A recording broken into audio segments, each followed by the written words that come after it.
Okay, go ahead. Okay. Question number 1 from Elizabeth Weber, Norway.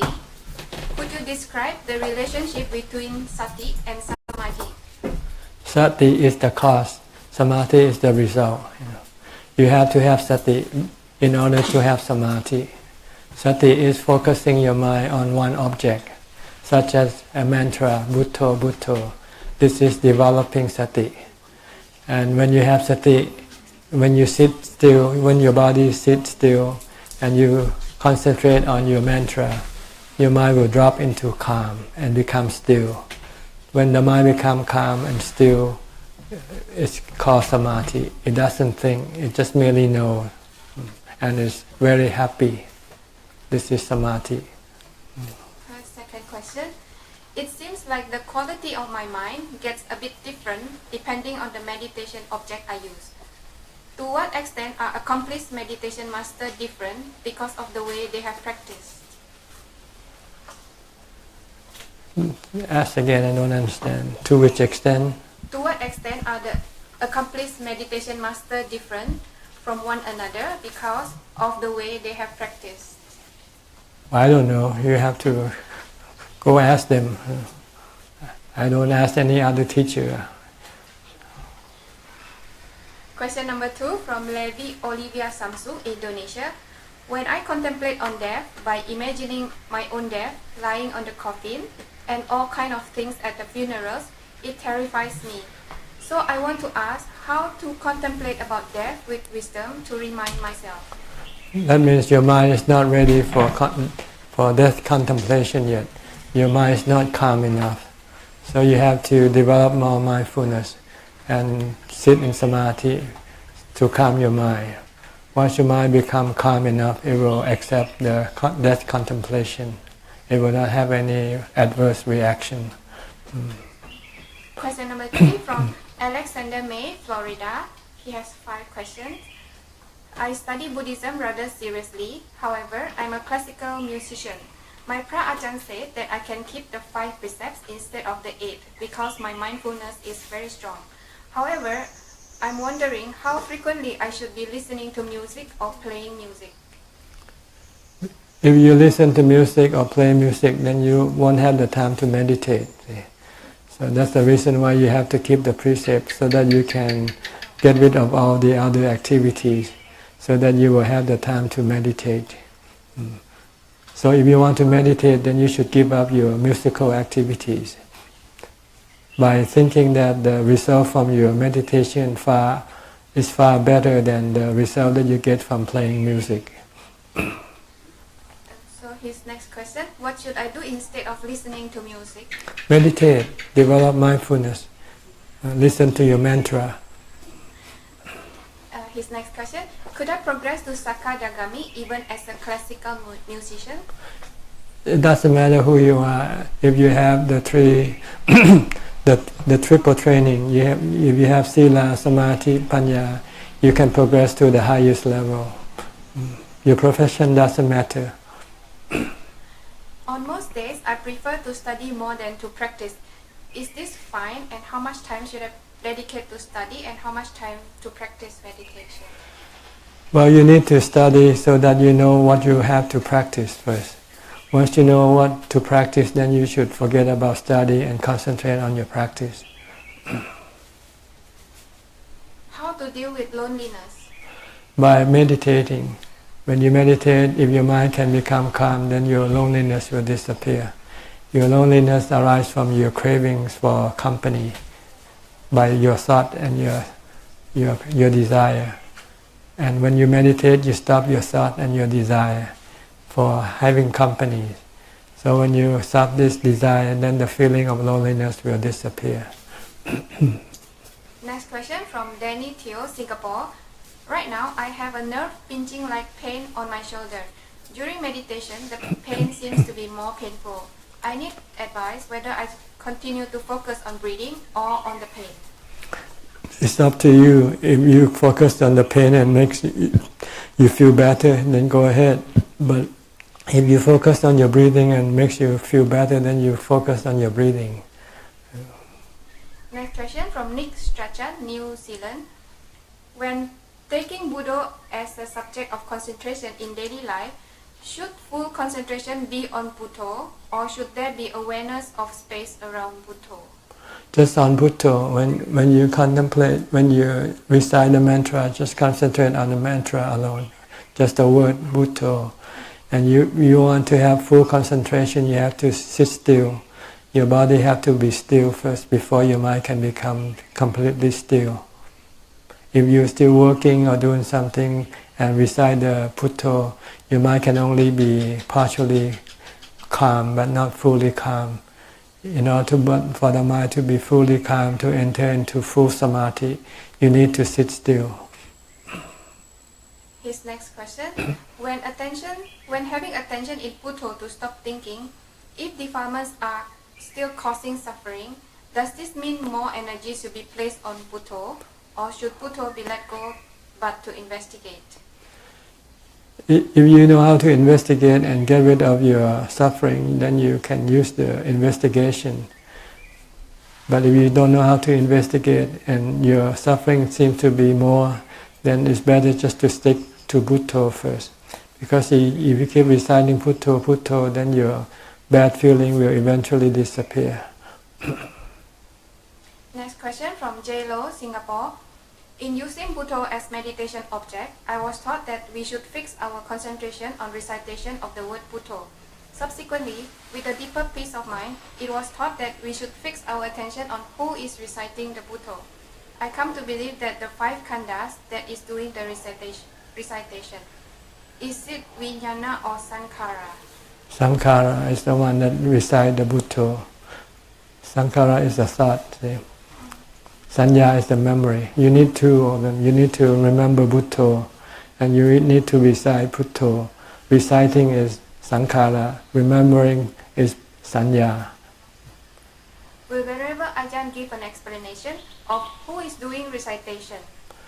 It's the Sanya and Sankhara, which are the servants of the mind. Let's put it that way. They work for the mind. They live within the mind.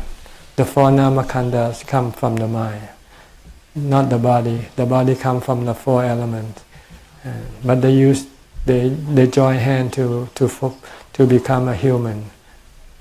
But when the body breaks down, then the namakhandha and the mind will go look for a new body. When the word disappears, what remains in the mind? It's up to you. If you can stop your thinking, then there will be emptiness, merely knowing. But if you stop the word and your other thoughts still don't stop, then you still have thinking.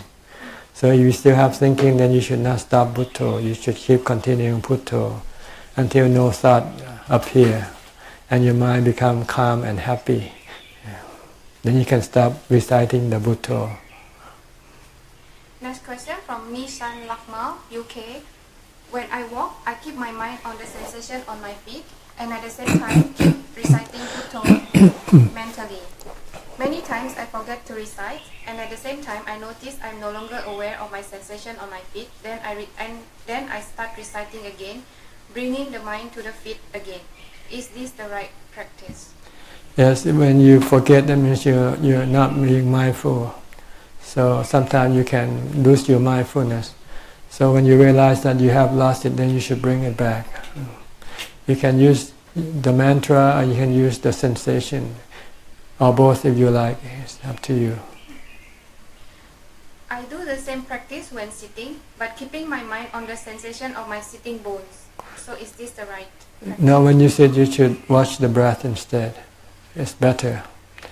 Watch the breath entering through your nostril. Focus on the point of contact, usually at the tip of your nose. Don't follow the breath in or don't follow the breath out. Just keep watching at the tip of the nose when they come into contact. And just don't control your breath. Just be aware of them. Whether it is going in or it is going out, whether it is calm, whether it is subtle or whether it is coarse, whether it is long or whether it is short. Just be aware, just know, just watching, just observing. Don't do anything to the breath, don't manage the breath, don't force the breath. Next question from Miss Aini, Indonesia. When I meditate and repeat the word Bhutto in my mind, should I focus my attention in the middle of my chest or not focusing at anything at all, but just repeat the word Bhutto? Focusing on the word, on the word Bhutto. But if you're doing something at the same time, then you should watch what you're doing also. If you're eating, you should watch what you're eating along with Bhutto. Bhutto is to keep you from thinking about other things. So her next question, do I need Bhutto to make me mindful, or do I need to be mindful to chant the Bhutto? Mindfulness, if you have mindfulness, you don't need Bhutto. If you can control your thought, then it means you have mindfulness. If you can stop your thought at any time, stop your desire at any time, that means you have mindfulness. But if you cannot stop your desire, cannot stop your thought, then you have to use Bhutto to develop mindfulness, to stop your desire and your thought. Question number 9 from Polly, Southern Europe.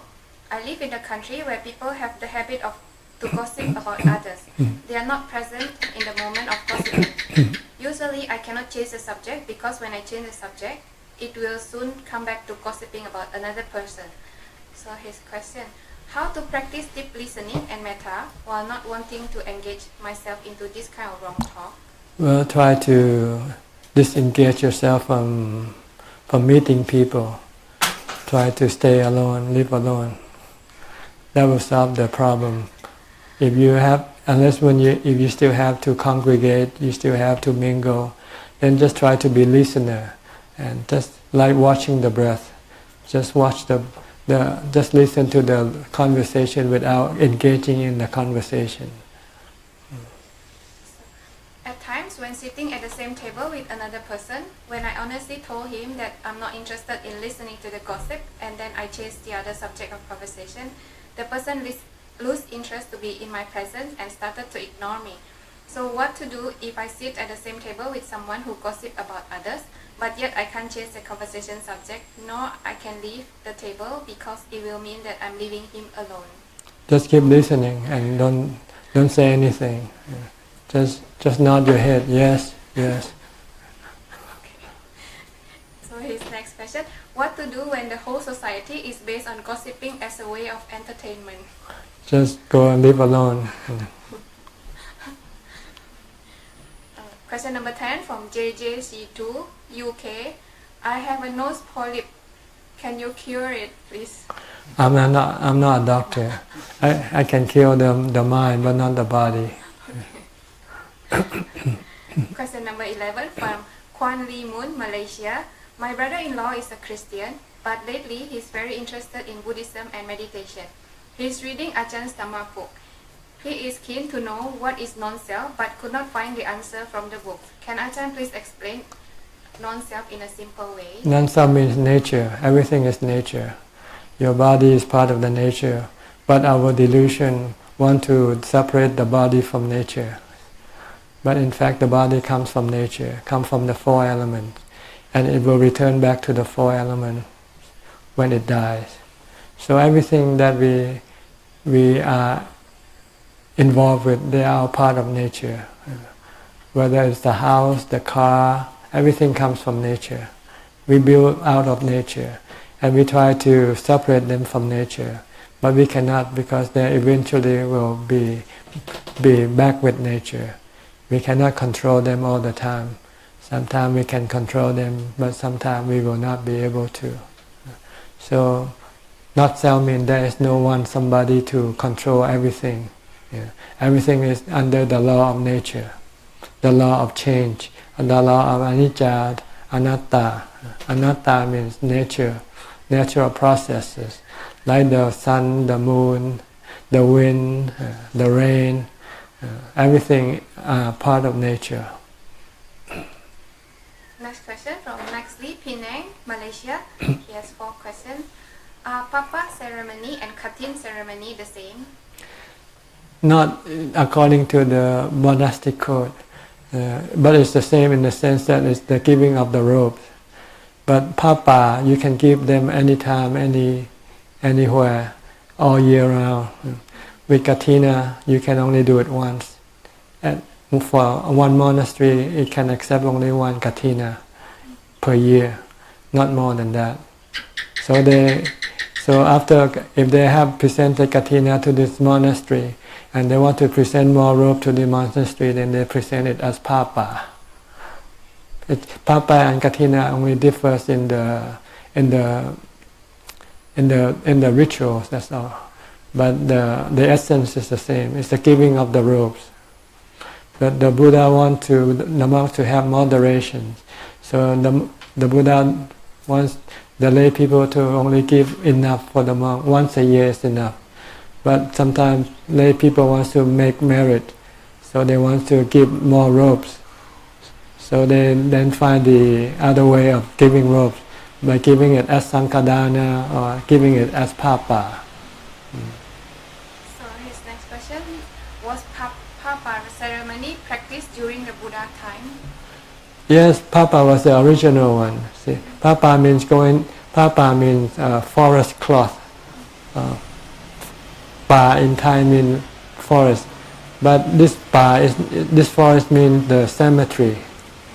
See, in the old day, during time of the Buddha, monk has to go collect discarded cloth that used to wrap around corpses, and collect them and then make rope from them. See, then as there are many people becoming monks, the amount of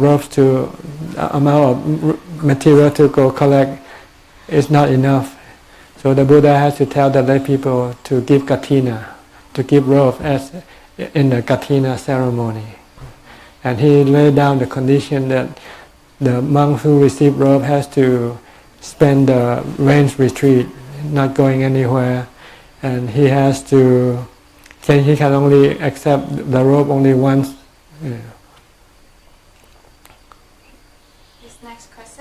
Are monks allowed to stay in houses instead of in temple? No, not usually. Monks should stay separate from the lay people. If they have to stay in the house, they should have a separate building, not the same building. Should be separated. The Buddha don't want monks to live among the people. Monks should live among monks, like in the monastery. For some forest monks, if they have to go into the town, into people's house, sometimes they camp out on a tent outside, on the garden, in the garden someplace, not in the main building where there are other people living, especially women, because you don't know at night what's going to happen if you live in the same house. You might be sleepwalking. Different rooms. Yeah. What are the steps necessary for beginner meditation level? Well, the steps that are necessary is you have to keep the precepts, and then you have to learn to develop mindfulness. You have to. If you don't know how to develop, you can use the easiest way is to use the mantra. From the time you wake up to the time you go to sleep, try to recite Bhutto Bhutto. Recite the mantra as much as possible. Whenever you recite a mantra, it means you are developing mindfulness. And if you have strong mindfulness, when you sit in meditation, your mind can become calm very quickly. But if you have no mindfulness, your mind will keep thinking about this and that, then your mind will never become calm. Next question from Ang Lian Si. When we give dana, does it mean not only giving to charity? Can I give to my sibling who is facing difficulties during economic downturn so that he can use the money to pay for his kids' education and help to support him through tough time? Is this considered as charity too? Yes, even giving to your sons and your daughters, give to your father, your mother, these are all charity. Giving, not taking. Her next question. Does the merit I get the same as I'm giving dana to charity organization? Yes, it depends on the amount you give. The more you give, the more merit you have. The less you give, then the less merit you have. But the benefit that arises from giving to different people will be different. If you give to monks, the monk will then perform the monk's duty more efficiently.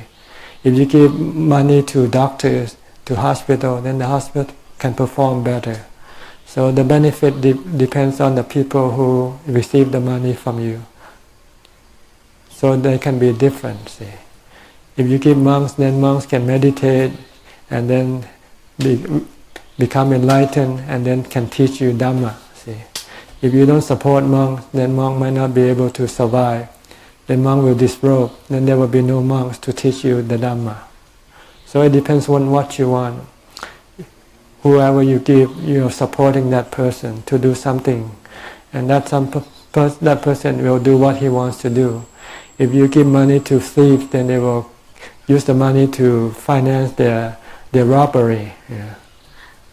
So the benefit will be different with different people that you give. But the merit, the good feeling that you can carry with you to your next life will be the same. There will be different depending on the amount that you give. If you give 100, you will have less if you give less than 1,000. See, so it depends on how much you give. This merit, this good feeling will depends on the amount you give. The more you give, the bigger the feeling of good feeling you have. I'll try it. If you give 1 million and you give 10,000, you can see the difference in your heart. That's the merit. So this is the differences of giving. Question number 14 from Andy Lee, Indonesia. I have a question about regression from hypnosis. I've asked a monk about this, and he said that the method they use in hypnosis is by way of weakening of our awareness, hence it's not in accordance to the Dhamma way. But I think it is useful for me. For example, if I knew a person was my sworn enemy in the past, so I could cut tie with him now, and I will not hate him now. Is regression from hypnosis useful and in accordance to Dhamma way? No, we don't use hypnosis. We use meditation to educate the mind, to develop the mind to a higher level of consciousness, a higher level of morality. So when we have meditation, we can forgive easily. When the mind is calm, the mind can forgive people who are our enemies. Next question, question 15 from Barun Chakrabarti, India. I practiced mindfulness and felt so happy by making my mind thoughtless, but I can't maintain it all the time. When I start to have busy day and mix with other people, I totally forgot about being mindful. I also suffered with sensual desire. Can you give me some strong teaching so that I can teach my mind all the time not to be excited about worldly desire? Well, you should spend more time on your day off. Like when you don't have to go to work, maybe go into a retreat somewhere, go into the monastery and spend your time there. Then you will have the better surrounding to foster your meditation practice. If you live with your family, with people, they can become a hindrance to your practice. So if you want to advance in your practice, then whenever you have a spare time, when you don't have to work, don't have to engage with people, then you should seek seclusion in a monastery or in someplace quiet and being alone. Question number 16 from Saiko Rachasi, KL, Malaysia. There are 3 types of dukkha. I can't really understand when I read it in the text. Can you explain about these 3 types of dukkha, especially sankhara dukkha?